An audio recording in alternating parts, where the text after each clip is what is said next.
So welcome everyone to the Thursday evening Introduction to Buddhism and Meditation. For the benefit of those who may be new to meditation, I will just go very briefly back over what exactly meditation is and how to do it. And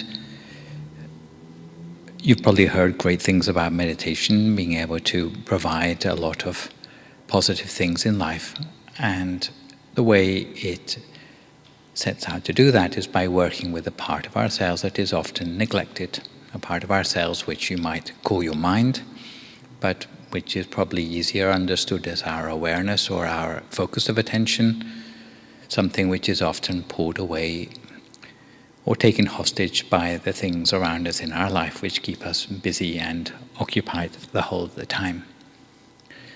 It's all very well being attentive to the things around us in our lives, but there comes a point where we need to recharge the batteries of our mind.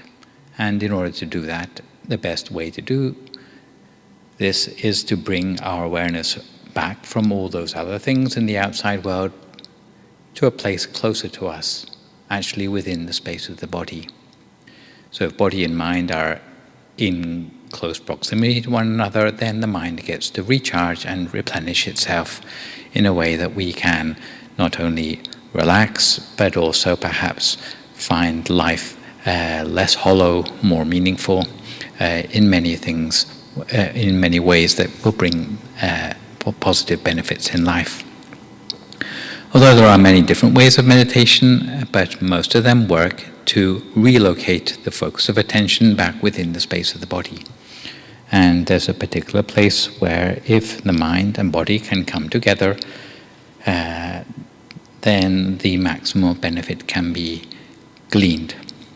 And the place I'm talking about, you can see lit up on the little diagram there, is at our solar plexus, or 2 finger breadths above the level of our navel, at the center of our body. If you were to breathe in, then it's the point where the breath turns around between coming in and going out. How can we relocate our mind to somewhere like that? Well, the easiest way is to conjure up some sort of picture or feeling in the mind, which we can locate at that point. And what I tend to recommend for those who are new is to think of something bright and rounded, maybe like the sun shining, maybe like the full moon or a star or a diamond, as if you see a picture of that at the very center of yourself. If it doesn't align exactly with that point there, it doesn't matter, just pick a place inside yourself with which you feel happy and at ease. If your mind wanders away from that point, then you just bring it back again each time. And that will normally solve the problem of our mind tending to wander to any distractions around us. The other problem which people are often up against in their meditation is having a lot of thoughts in the mind, and in general, if you ignore the thoughts, then they will become less, die down into silence after some time. But there are some people who have taken up meditation because they have so many thoughts on their mind that it's impossible for them to ignore them. And sometimes for them, it's hard to ignore those thoughts which are so insistent. And if that's the case for you, if you're the sort of person whose thoughts are at such an intense level that it's causing you to sleep badly, it's causing you panic or anxiety, then you might make use of something known as a mantra, which is hearing the sound of words passing repetitively through your mind, not out loud, but just the sound of them in your imagination, as if the source of that sound is down at the center of yourself. And a mantra which you can use, one which is traditional to this meditation technique, are the words Samma Arahang, which you would hear over and over again in the mind. But you could substitute in your own mantra something from your own faith tradition, or something which you've made up by yourself, maybe brighter and brighter, clearer and clearer, if you find that easier or more meaningful to work with. So you're doing 2 things when you're meditating: focusing on an inner object, possibly hearing the sound of the mantra to clear the thoughts. And each time you meditate, generally there's 2 things that we do by way of preparation. Firstly, to get our body comfortable and relaxed, The way to do that is often by sitting cross-legged if you're on a meditation mat, sitting in what's known as a half-lotus position, the right leg up on the calf of the left leg. Or if you're sitting on a chair, then sitting with your back fairly straight. Sometimes it is more productive to sit slightly forward in your chair rather than slouching into it.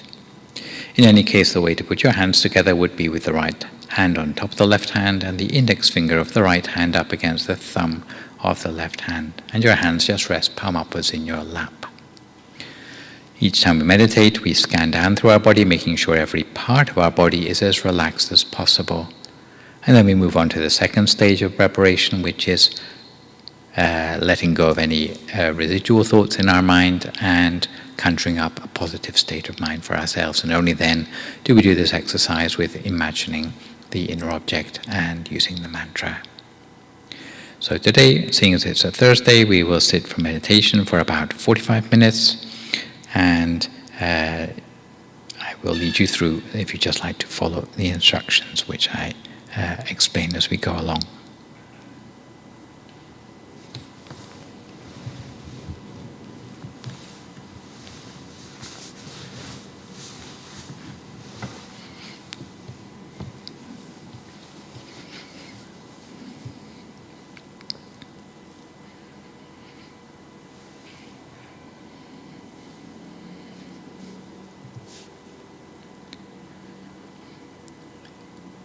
You'd like to start by adopting a comfortable position for yourself in meditation.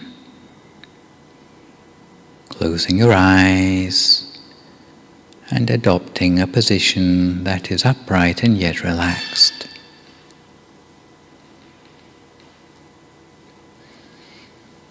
So take a few deep breaths to yourself and allow your shoulders to drop.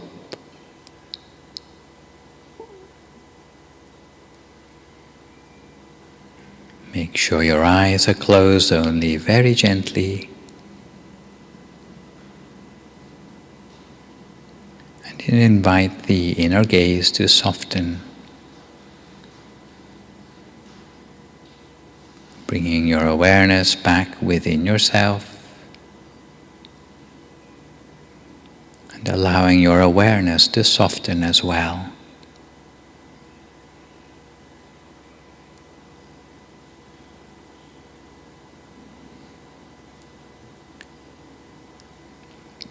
From there, we relax every muscle of our body. We relax every muscle, starting with the muscles of our forehead, our eyebrows and our eyelids,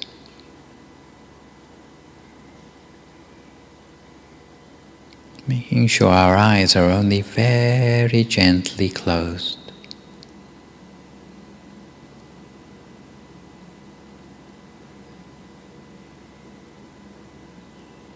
We never squeeze our eyes closed, but close our eyes gently in the same way we might close our eyes to go to sleep. We should be sure that there's no heaviness on our eyelids. And if we notice that our eyes are closed too tightly, or if there is any heaviness on our eyelids, we may need to open our eyes and close them again more gently. Closing our eyes in just the same way we would close them to go to sleep.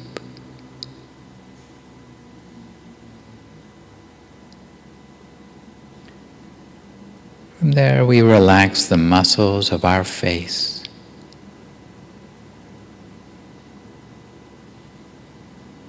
Relax our neck, both shoulders, both arms,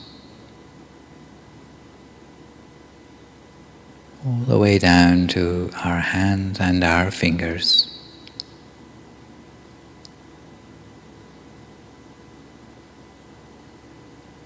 Continuing on down, we relax our chest, trunk and abdomen, Relaxing both legs,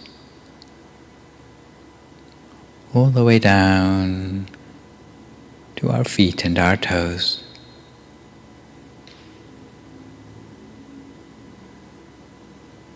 So that all the way, right the way from the top of our head, down to the tips of our toes. There's no remaining part of our body with any sort of stress or tension anymore.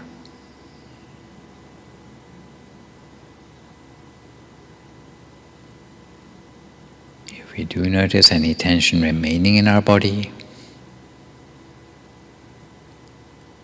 then we do our best to relax it completely.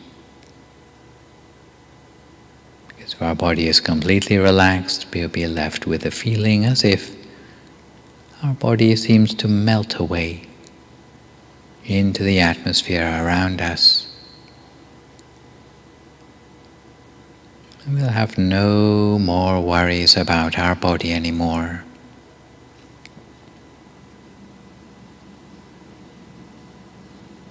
From there we can turn to relaxation of our mind or our mental state.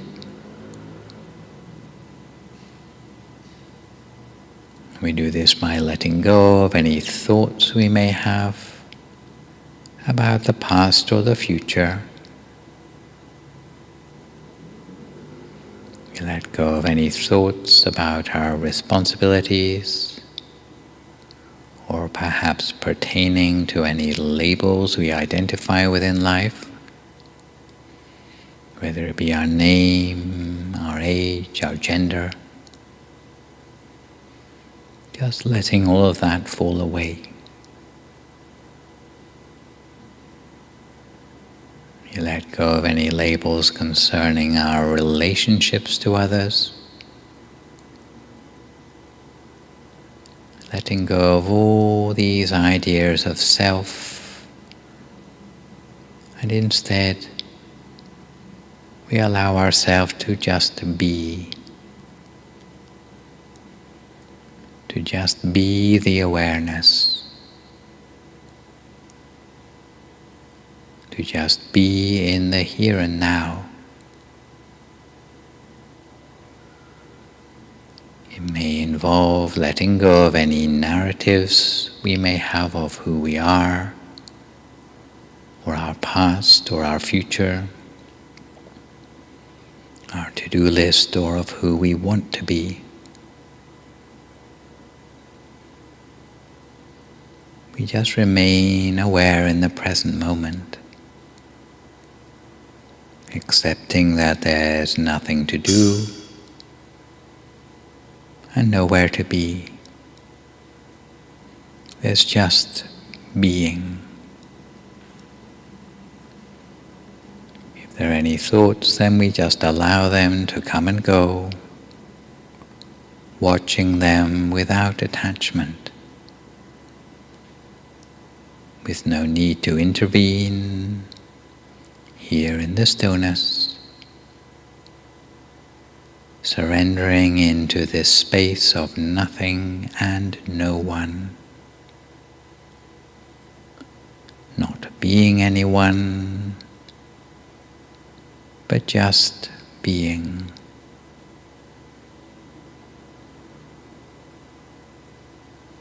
And conjuring up a sense of happiness and joy in the mind.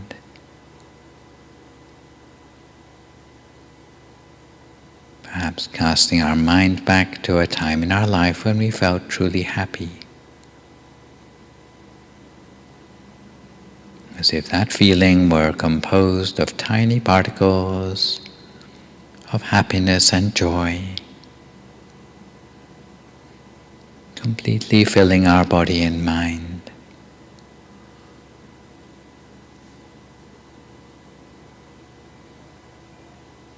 Allowing that feeling of joy and happiness to leave us feeling refreshed on the inside. And cherishing that feeling of happiness and joy for a few moments. as if all the happiness were radiating outward from the center of our body, allowing us to merge with the totality of our surroundings, and just remaining for a few moments in that stillness, the stillness of this space.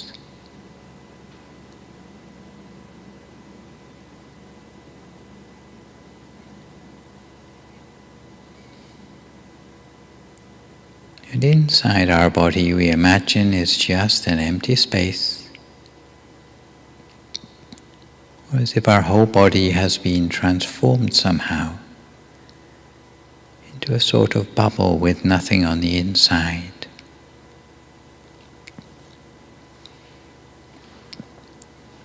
Or equally, it might be as if our body has disappeared altogether,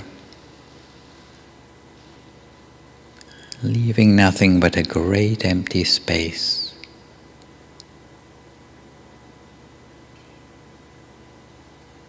But we allow our mind to reconnect with that special place inside us, which feels like the point of greatest contentment. Somewhere around the area of our diaphragm, while maintaining our attention there as continuously as we can, for as long as we can, not letting our attention slip away to anything else.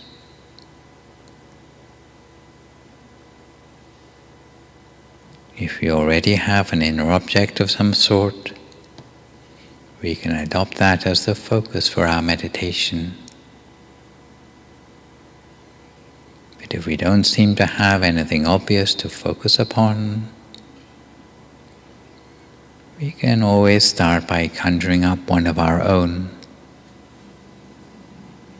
a visual object or one that we can feel inside us. And if our attention wanders away to other things, we simply bring it back again as soon as we realize. Bringing it back repeatedly until little by little, keeping the mind centered becomes like second nature to us.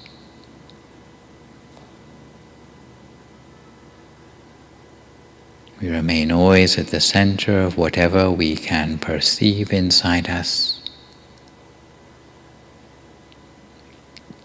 not as if we were looking down on that point, but as if we were actually down there ourselves. So as if we have shifted the whole of our mental office down from the level of our brain to that place at the center of our stomach, with all perception, memory, thought and cognition in the same place at our center, actually within the object that we perceive.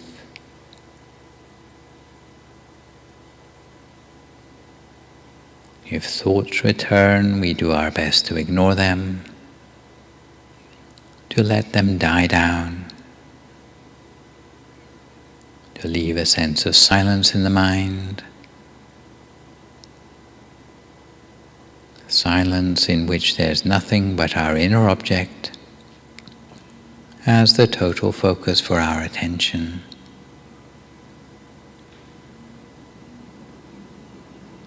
And if we rest our mind gently, continuously, there'll be a sense in which it's almost like threading a needle. So an extreme lightness of touch that can allow the mind to reach through to the other side. If we can achieve this level of finesse, we'll start to see the center of the body as much more than just being a point in the mind, but actually something more like a trailhead, or a pathway that leads the mind deeper.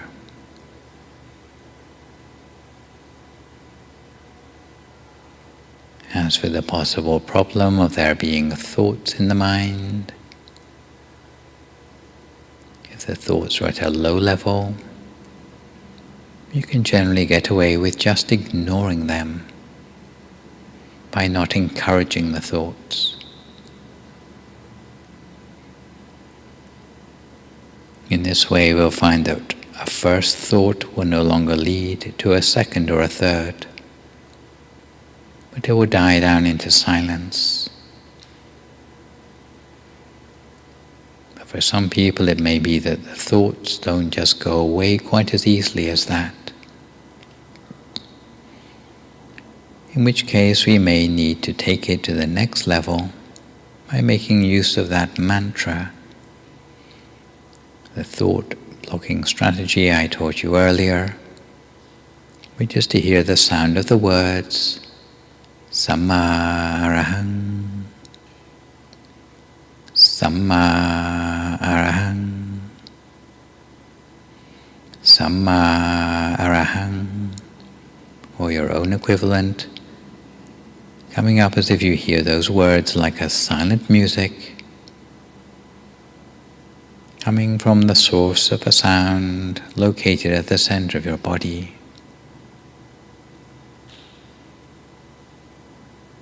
Samma Arahang, Samma Arahang, Samma Arahang, over and over again, lightly, gently, continuously,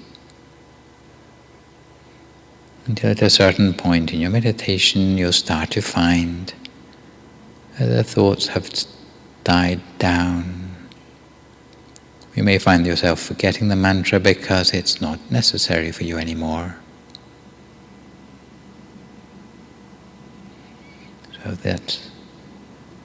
So the mantra dies down in this way, then all we need to do is be content to remain in silence, with nothing but that inner object at the center of ourselves. So we cultivate our attention in this way, lightly and gently, keeping our mind on track by means of our inner object, while discouraging any thoughts from arising in the mind, and touching gently with the center of our inner experience, allowing the mind to go deeper inside for a few more moments now in silence until we come to the appropriate time.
So we continue to keep our mind on track at the center of the body the whole of the time.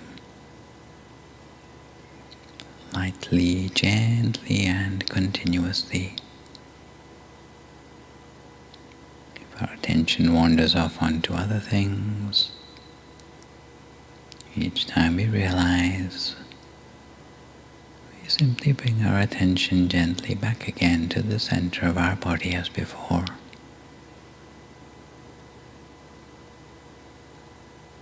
If the inner object disappears, we can conjure up a new one.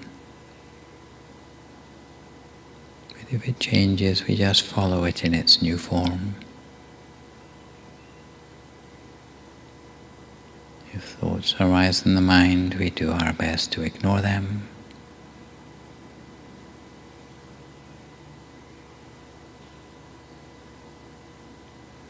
We make use of the mantra if the thoughts in the mind are too many, simply to be ignored. At the same time, we take special care to get the balance right in our meditation, applying the mind at the center of the body, neither with too much force nor too little. Keeping our mind in place at the center with nothing more than a feather-light touch.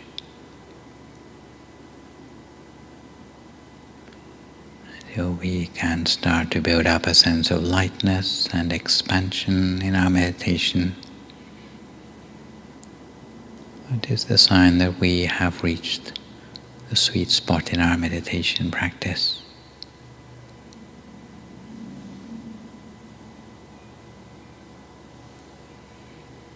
There are many potential benefits that can come of our meditation.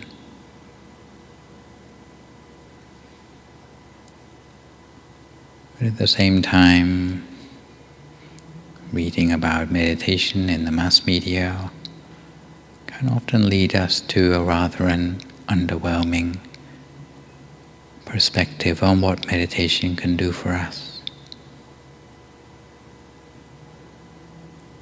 Even the word visualization is often misunderstood to be some sort of manifesting or about getting the things that you want in life. But in fact, meditation has benefits that are much deeper than that.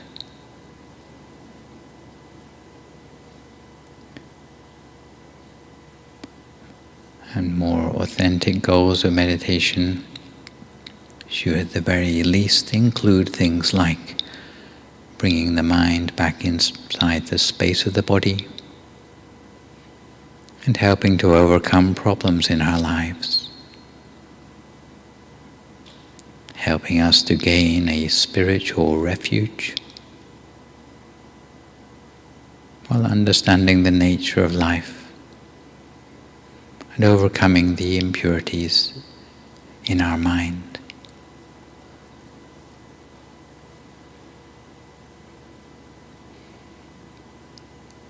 In order to bring the mind back inside the space of the body, we need to internalize the mind while shaking ourselves free of the influences in the outside world, all the things that come to us via our 5 external senses. For overcoming problems in our life, meditation has a special characteristic that it allows us to gain a sort of headspace, taking off the pressure in our lives, giving us a feeling of lightness and happiness or solace in our lives. A space in which we can start to get perspective on the true roots of any problems occurring in our lives, while giving us the motivation to overcome those difficulties in our lives.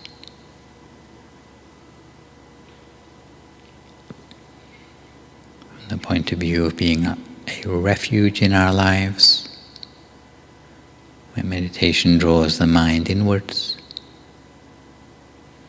towards something known as inner peace,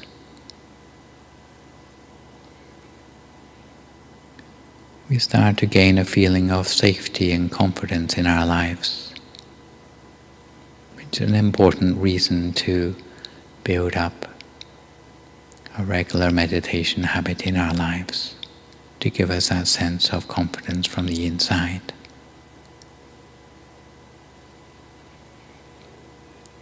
As for the benefit of understanding life more deeply and learning about who we really are, meditation gives us a perspective by which we can start to see how life really is. To be able to look beyond the suffering and the impermanence, and to prevent us from becoming attached to an illusory ego. The sort of perspective change that we can gain in this way allows us to have more realistic expectations about life,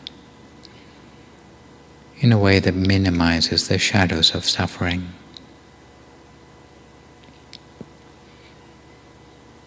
And for the last important benefit of meditation, which is to overcome any of those mental impurities in the mind, whether it be greed or hatred or delusion,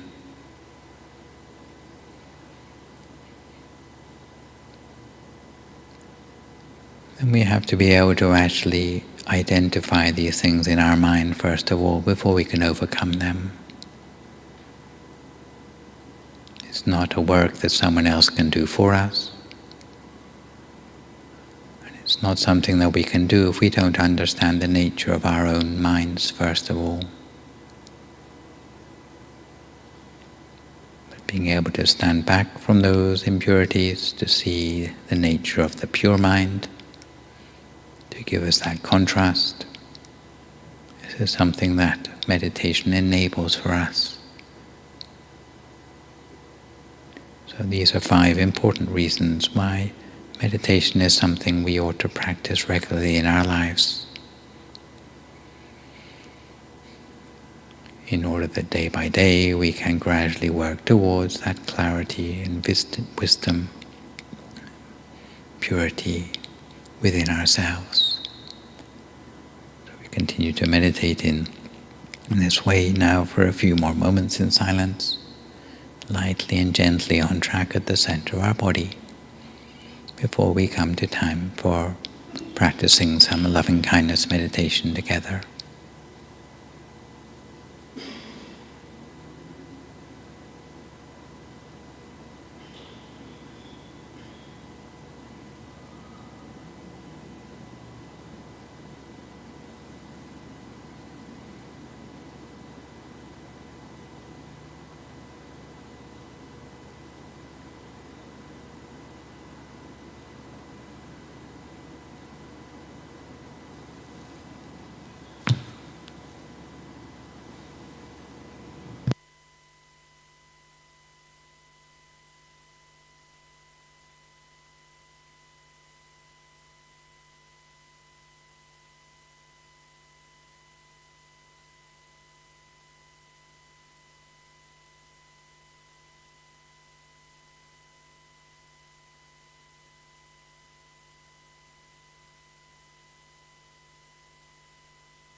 Continue to keep our mind on track at the center of the body the whole of the time, lightly, gently, and continuously.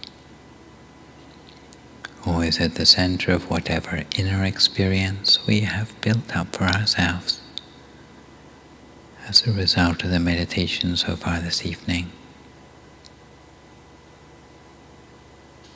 For some of us, the inner experience may consist of a sense of brightness on the inside, inner illumination, in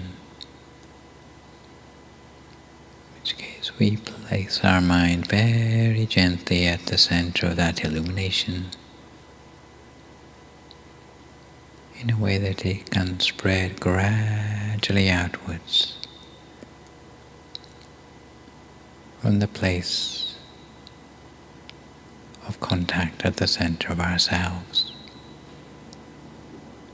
in rather the same way that newly fallen snow might melt away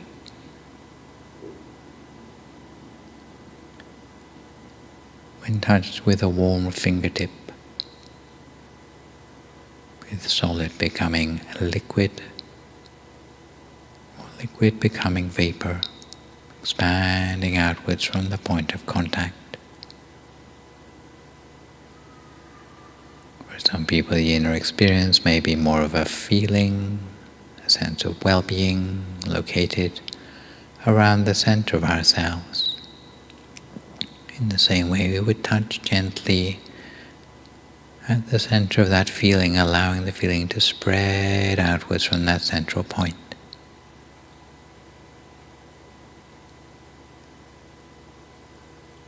Rather still, the inner experience may consist in some sort of inner imagery, objects in the mind, large or small. We spread loving kindness to ourselves, first of all, because if we have no compassion for ourselves, then it's going to be hard for us to have compassion for anyone else. Initially, we extend the loving kindness, expanding it to fill the whole of our own body, while making the gentle affirmation at the center of ourselves that may we be well and happy, may we be free from suffering. And then allowing the loving kindness to extend outwards beyond the boundaries of our own body, outwards into the room around us, almost like an halo or an aura, extending outwards in all directions, taking in all the living beings around us, whether they be people or sentient beings, extending loving kindness to all of them too, without exception, while making the gentle affirmation at the center of ourselves that may all these living beings in the room be well and happy, free from suffering, live together in peace and harmony. And again, from our center, we extend the radius of our loving kindness ever outwards, wider and wider, outwards into the neighborhood,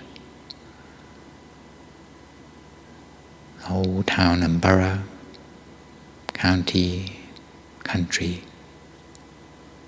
beyond the borders of this country, to the whole continent,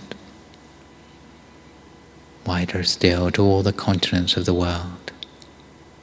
We extend our loving kindness as far as we can, without feeling that we are forcing it at all.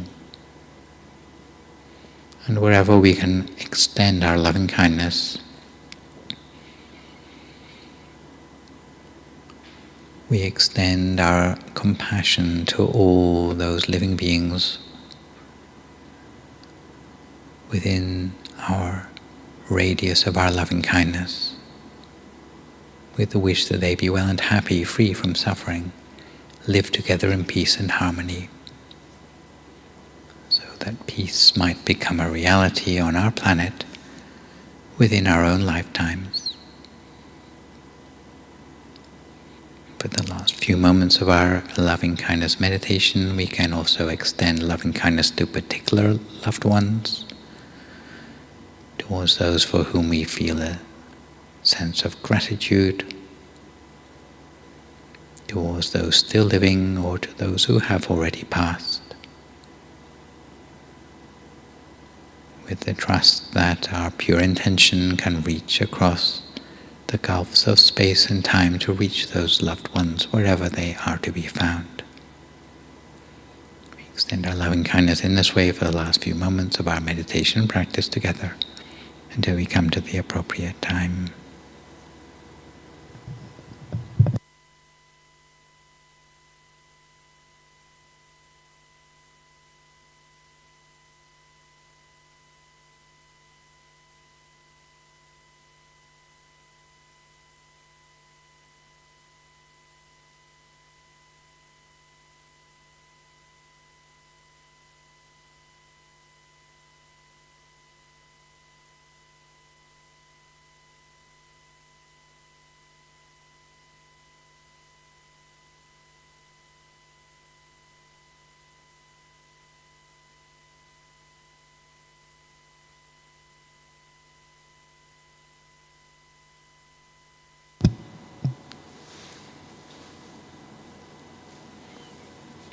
Sapphe Buddha Palapata Pacchekanan Balang Arahantanan Te Jena Arakam Bandami Sappaso Sappaputthanupavena Sappadhammanupavena Sappasankhanupavena Sattha Soti Bhavantu Te.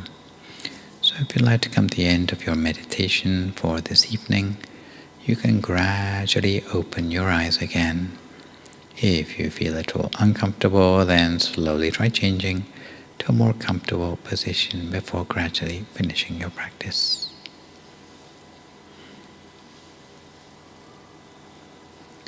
So far so good, everyone. Not too difficult for our newcomers. Okay? You had something to focus on? Yeah, so that's an excellent start.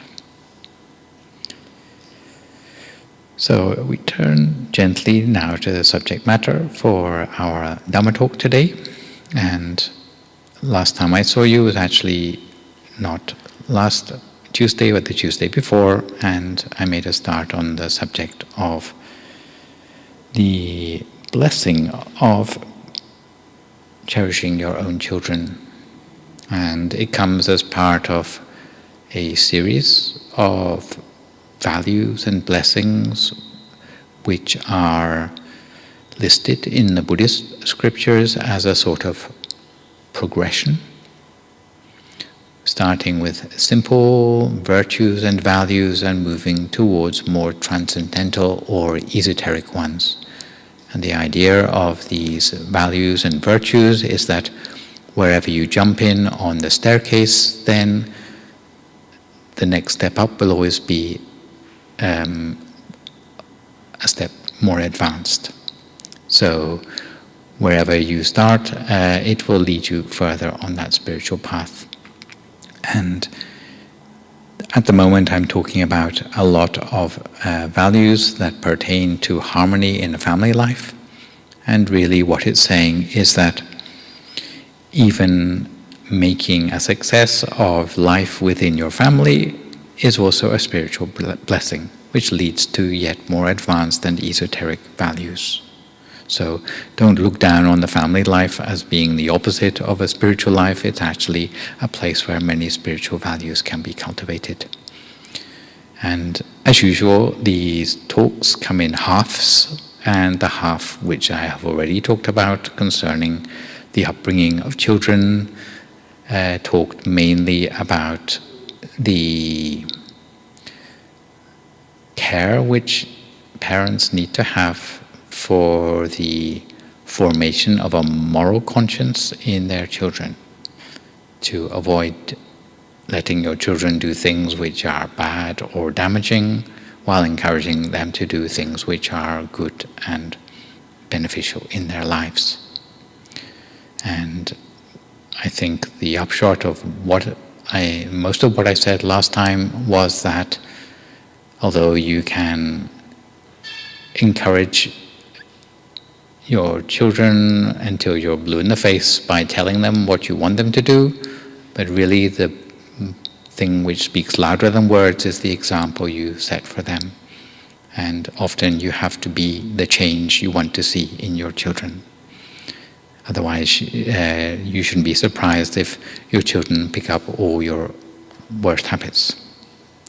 So today I will take this a little bit further, and I'll talk a little bit further about some of the other things which children ought to be able to expect in terms of upbringing from their parents, and also to talk about some of the special obstacles which parents come up again in this day and age, which may be over and above the things which we see in the scriptural times. So today I'm going to talk about responsibility of parents for their children's education.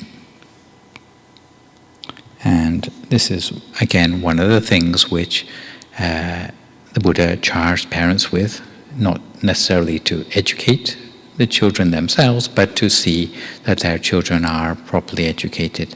And as we shall see, this means both in vocational subjects but also in spiritual subjects. It's one of the major duties of care of a parent towards their child. So often this entails being a little bit choosy about the books and entertainment which children choose. And it may not be a case necessarily of choosing these things for your children, but once they go to the bookshop to get new books or choose their own materials to entertain themselves with, then we should remain observant about their choices, perhaps from a distance, and we might be able to help steer them in the way they decide about things, in a way that's going to be ultimately more beneficial for them. So whether they want to read graphic novels or short stories or Shakespeare or even algebra, we would find it helpful to read alongside them. And as they grow up, then the healthy patterns of choice that we help them with will gradually start to take root more and more, whether it be in terms of the quality of the books or the music or the entertainment, things that will support their cultural growth. At the same time, we may need to seek out good teachers. I think I have already mentioned moving into an area with a decent school, but it may also mean things like taking your children to study with specialists in subjects like music or sport from an early age. And most parents are supportive of their children's education, but others go to the extreme of having expectations which are too high. So we need to take the attitude instead that deep down every child has a talent for something, they have a gift, and that talent might not necessarily be an academic one, but they should be given the extracurricular opportunities to explore all sorts of things, whether it be athletics or music, art, public speaking, whatever, to discover what that talent is, what is their superpower. And all the child essentially needs to do is to find something within the realm of at least artful knowledge and craftsmanship that they are particularly good at, that they're better than the next person at. So there's no need to send them to some sort of Russell Group university just because it's fashionable or because a member of the family went there. It makes more sense to try to find a specialism that matches what the child is actually good at and where their true interests lie. What I found myself from most subjects is that unless you enjoy it, it's very hard to see it through to completion. So sometimes just because a particular subject is useful or well regarded doesn't replace the fact that you enjoy doing it enough to see it through to go the extra mile in your studies. So that's really what counts, I would say. As for the spiritual side of things, I've got a slide there. Of course, vocational knowledge is not the whole story. Life is more than food on your table, and body and spirit ideally need to go hand in hand. When it comes to spiritual education, these days, although we have great things like religious education, it would be a mistake to leave responsibility for spiritual education up to school teachers, because in many countries, especially places like the United States and France, the state school system is no longer authorized to advocate a particular religious view anymore. So parents are expected to take the initiative in teaching their children the sort of spiritual values they want to see. And if we want our children to have a special place in their hearts for, let's say, Buddhism, then we either have to make sure we're knowledgeable enough to actually make Buddhism interesting to the children, or at least seek out spiritual mentors who can do the job for us. As an approximate guide, and if you might look at yourself and see whether you have got these things yet, there are some essential aspects to Buddhist spiritual knowledge on a child sort of level, which would include things like having respect for parents, a basic familiarity with Dhamma literature. So what we've studied on these blessings of life so far, especially the first 6 blessings, would be a good place to start. They would need to know what nirvana is, at least as a goal to work towards. Things like the 4 virtues of the householder. I think you heard about that in a previous talk from the Venerable Ronapop. Truthfulness, training oneself without end, patience and self-sacrifice, learning how to support the Buddhist community, and having the regular opportunity to practice generosity, chanting, meditation, all will give a valuable foundation of discretion, so that in the future, on the basis of that, they can continue to take sensible decisions about their lives, even when they're away from the parents' watchful eye. In a more Asian context,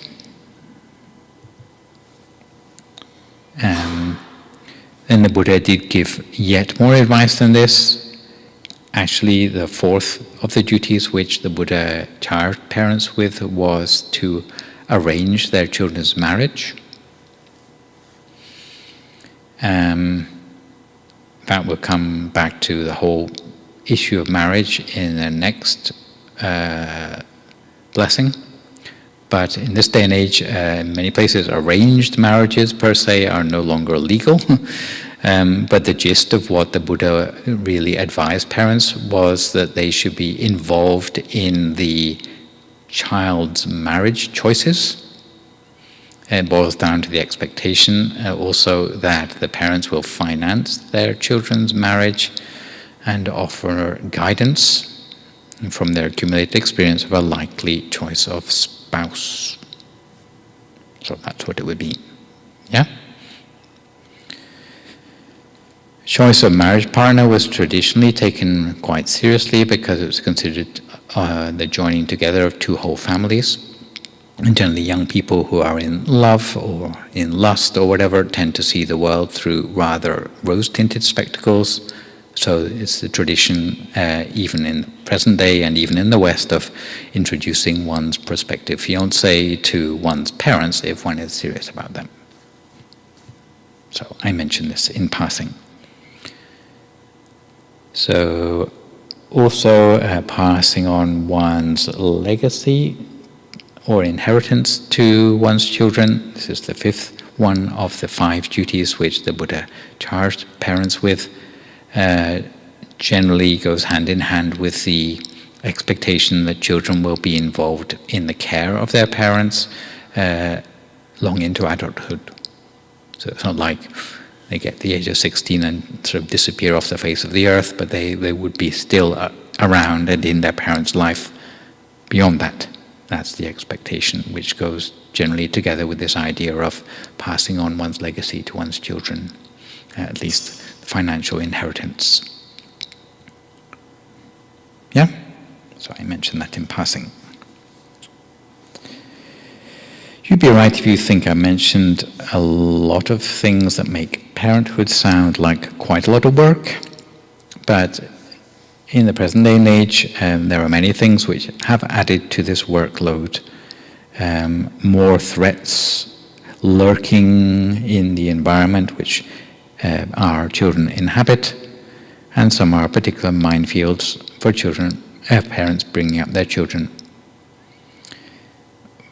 And I'm not just talking about money matters, but also the availability of various sorts of entertainment and the darker influence of the internet. So when talking about money, you might assume I'm going to talk about how much it costs to bring up children, but what I was actually intending to talk about is more like passing on a common sense to children concerning their finances. Any child who is able to balance the books for their own personal finances will, to some extent, be future-proofed. So as a parent, we can encourage financial common sense in children by teaching them to put aside a little money each week, so learning to save money, and to be frugal in their spending. If children come asking us for money, then they should be able to justify the expense to you. And if they lack a good reason, then you shouldn't give them the money. Yeah? And you should let them know why. Even if they're unhappy, then we should stand firm on that. And they have to understand the consequences of overspending instead of like easy come, easy go. And we shouldn't use money, let's say, to bribe them to stop crying or to get them out of the house. And you shouldn't let them think that money grows on trees, but you should remind them that the money that you earn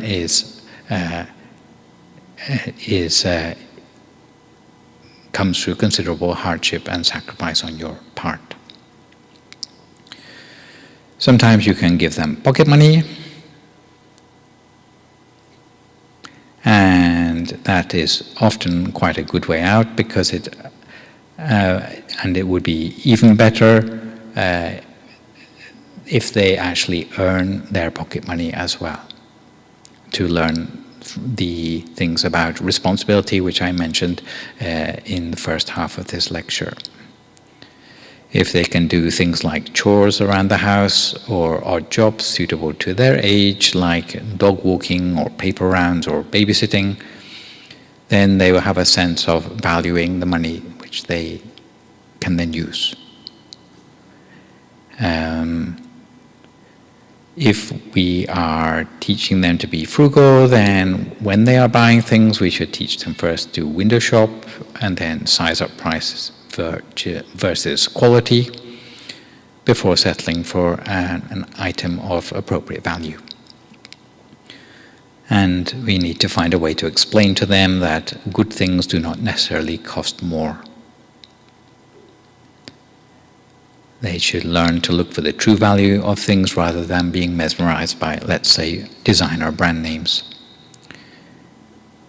They should learn how to look after things which they own or which they have borrowed without damaging them.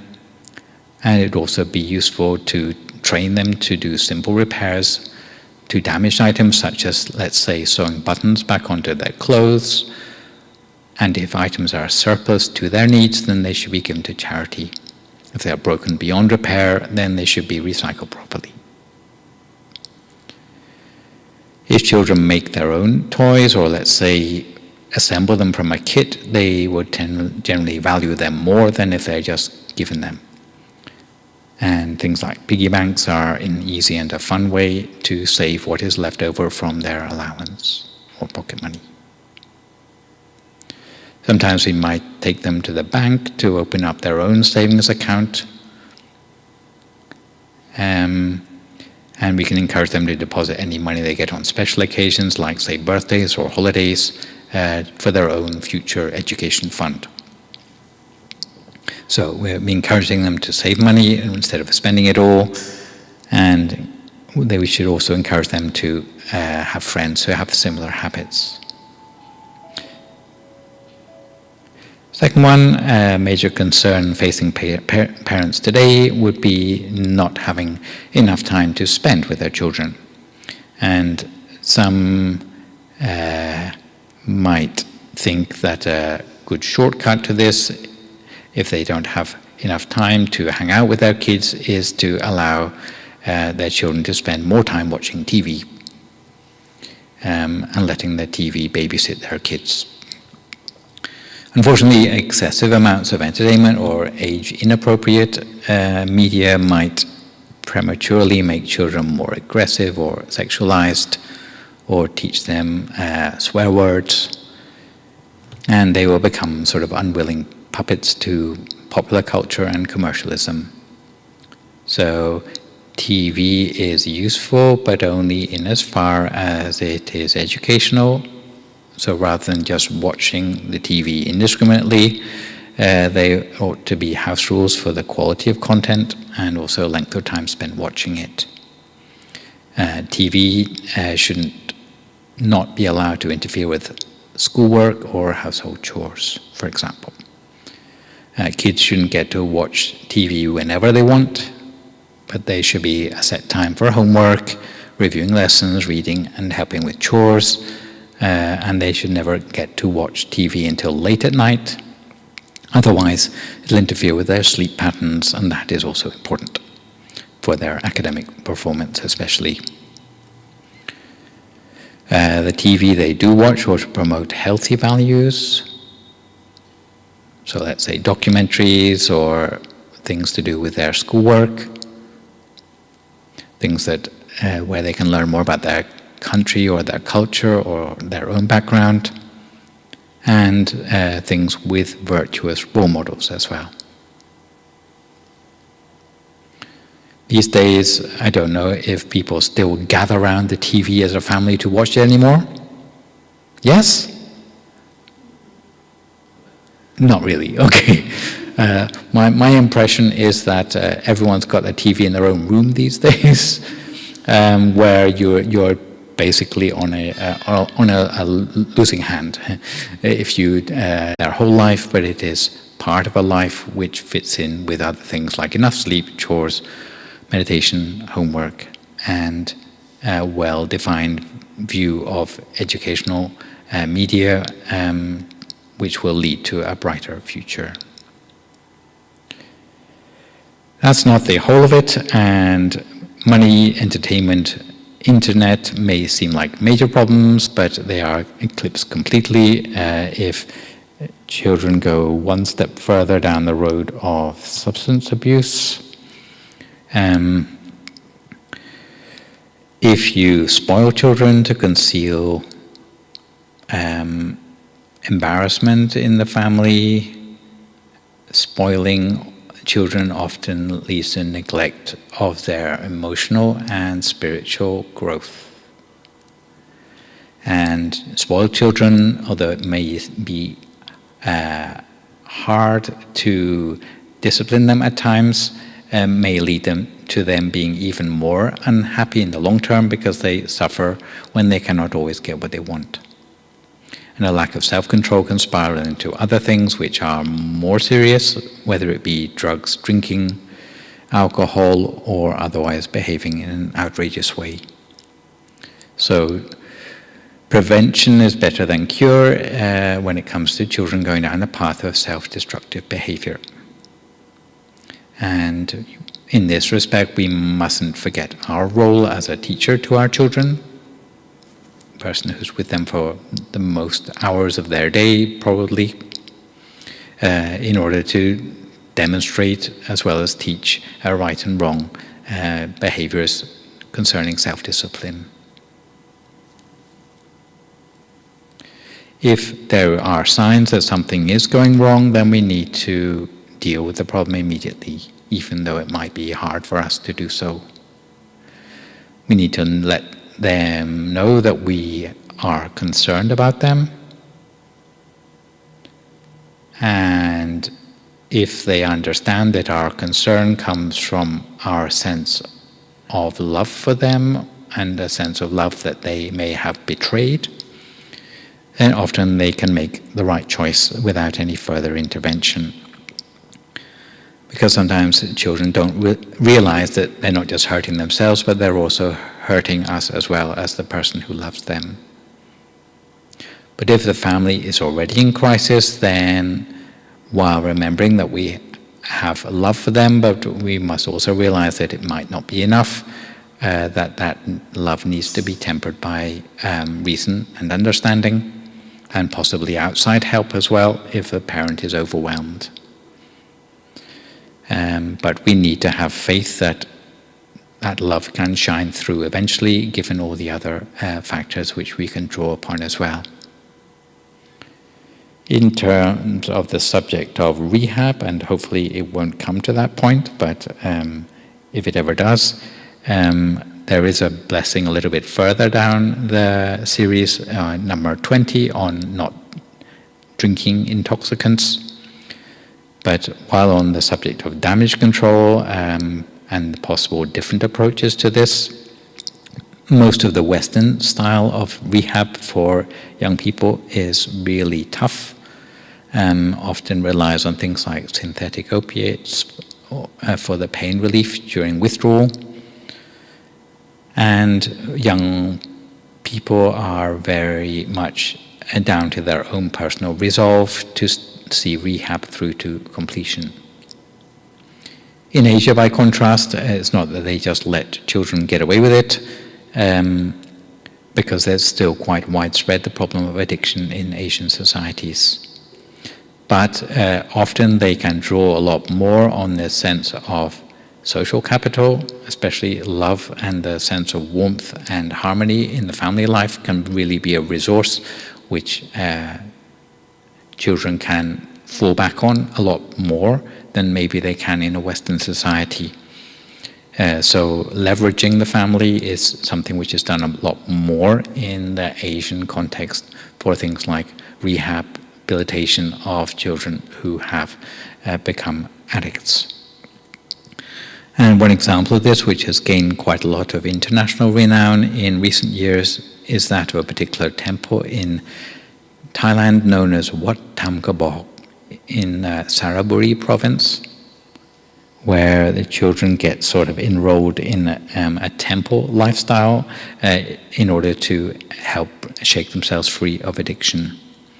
And they have to go into that voluntarily, and while they are living in this sort of community to overcome their addiction, then they engage with spiritual resources such as resilience. This picture is of them taking a vow together each morning not to give in to their urges, and it also bolsters respect. They are visited each day by their school friends as a reminder of how selfish their behavior is and damaging to the wider society. And that encourages the sense of gratitude, something that they can leverage to overcome their own sort of selfish or egotistical urges. And the parents who give them support throughout the course of their rehabilitation. What actually happens, I should add, is that the monks administer some sort of emetic herbal thing, and then they throw up every day and clear out their physical system completely. And they even got some, I think they were Danish kids, got put into this scheme as well to see whether that was a more gentle approach to their addictions, and they seem to recommend it. Boys and girls, I should say. So these are some of the ways which Buddhism has a little bit of an input to even the style of rehabilitation for children who need to have damage control for their addiction to intoxicants of various sorts.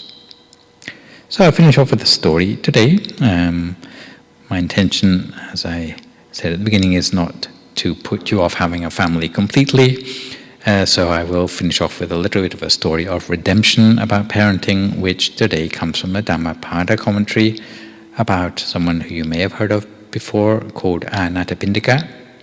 Ring any bells? Wealthy supporter of the Buddha, close supporter of the Buddha. Even though he was wealthy, it didn't mean that he didn't have problems in his family life. And he had one son called Kala, who always stayed away or hid or whatever whenever the Buddha or any monks came round the house to see Anathapindika. And his father, Anathapindika, was afraid that if he kept on behaving in that way, then he would end up with bad habits and lack spiritual wisdom. So he enticed his son to do good deeds with the promise of money, an approach which in Buddhism is known as skillful means. So what may not immediately appear to be skillful in the long term leads to something better coming out of it. So he promised his son 100 gahapanas, the currency at the time, if the young man, Kala, consented to go to the monastery and keep the precepts for just one day. So he basically bribed his son to go to the temple. Skillful means. So the son went to the temple and he duly curled up under a tree and went to sleep. And when he woke up again, he didn't hear any teaching, and he went straight home again with his hand out, waiting for his reward. So he got his 100 gahapanas, and that came together with a new proposal from his father, this time a bigger bribe, if he would go to the temple, and this time not just go there, but also listen to a sermon and remember at least one teaching well enough to come back and tell his father about it when he got home. So if he could remember more than one teaching, then he would get more money. So at the outset, Kala was only interested in money. But later, as he actually tried to get his head around the teachings he was hearing from the monks, he started to absorb some of this into his heart and into his mind. And one day the Buddha himself was giving a teaching, and he could see that Kala was in the audience. And he could see that Kala was starting to have slightly more of an interest in the Dharma, an interest which was more authentic. So on that day, the Buddha started to teach on a really complicated, elaborate subject, so that Kala had to concentrate really carefully in order to make head or tail of it at all. And as a result of all his effort to concentrate, that day Kala was able to attain a stage of enlightenment known as stream entry, which is something that once you attain it, you don't lose it anymore. And that day when he went home to his father said, "Oh, see, you've come back from the temple, no mention of money this time." And the father offered him the money, the prize for going to the temple, and he said he didn't want it because he had already gained something worth much more than that. Something which had value beyond comparison. So this is a story of some of the unusual lengths which some parents go to in order to ensure their children grow up with the blessing of spiritual wisdom. So in conclusion, for children, you need to love your children without spoiling them. And you should never love them so much you can't bear to punish them. But as we said, punishment might be withdrawal of rewards. You need to be a teacher to your child, since a parent has many roles to play. You need to be lenient but not over fussy while making time for your children. If you have to scold them, try to do so without losing your temper, and whether it's praise or criticism, try to do it while the incident is still fresh in the child's mind. You need to train children to take responsibility for appropriate household chores from an early age, and don't forget that material support for any child is not enough, that they need to learn spiritual knowledge as well. If you enjoyed meditation today, my advice is that you should try to practice a little every day and remember the technique which you learned today and practice it at home too, maybe at a time of the day when it is convenient for you, for 20 minutes. So it might be first thing in the morning, might be last thing at night, but if you practice for 20 minutes each day, then you start to find that it becomes easier, and then you can go further in the time that you have allotted yourself. And if you want to increase the length of time, then you can do that once you have that 20 minutes settled into place in your daily routine. In this respect, some people find they can't remember how to meditate after a while, and you can download an app known as MindGem onto your mobile phone, and that will give you audio tracks for free that you can follow along with as you meditate, and set a timer as well. Here in the Working Temple, there are classes every Tuesday and Thursday evening, which is sometimes a useful source of inspiration, because often if you meditate all on your own at home, then give it 7 days and the tendency to laziness will start to creep in a way that you probably won't be able to keep the practice going quite so easily. So being able to come along for a regular weekly class of some sort is a good way to boost your inspiration to do that. The Tuesday evening classes generally have a slightly shorter meditation, a slightly more ecumenical or Dhamma light subject matter. On Thursday it's a longer 45-minute meditation, and the topics go more into introductory Buddhism. Apart from that, online on every Saturday between 7 and 8 British time, we have an online meditation and teaching which you can tune into via the Zoom channel number you can see there. And coming up on the 15th of May, we have a full moon event which coincides this month with the Buddha's birthday or Vesak Day.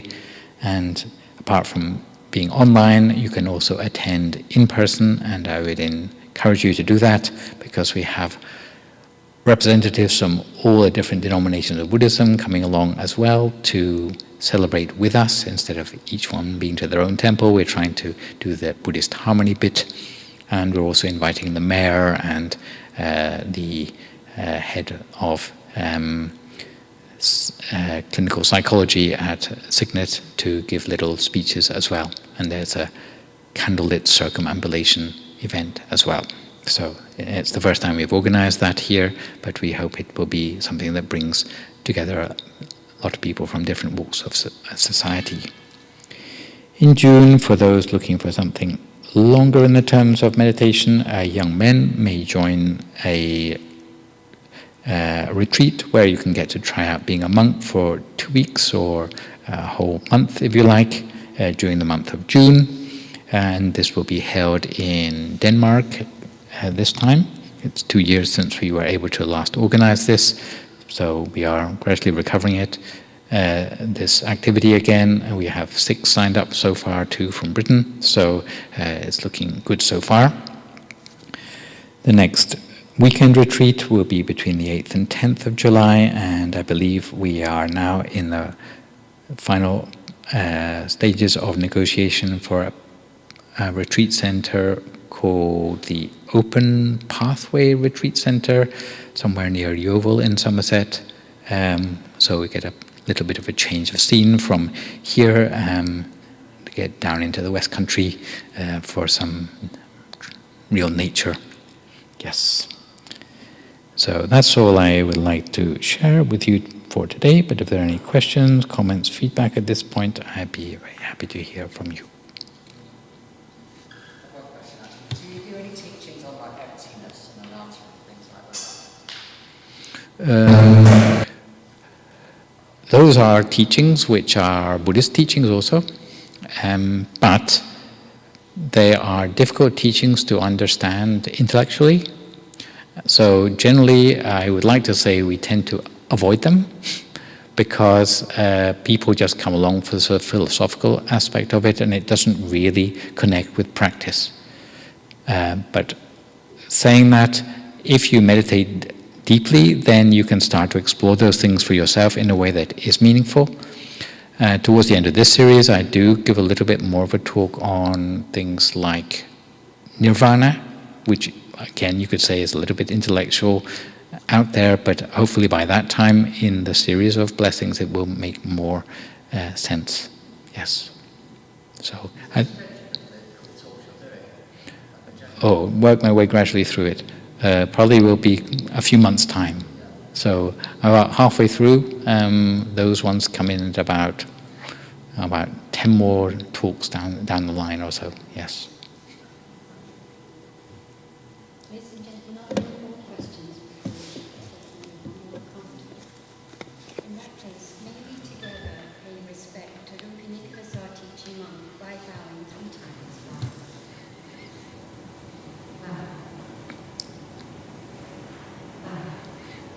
So may all of you be blessed with happiness, success and prosperity in life, and may all the things you learned today help to support yourself and your families to enjoy harmony now and forevermore.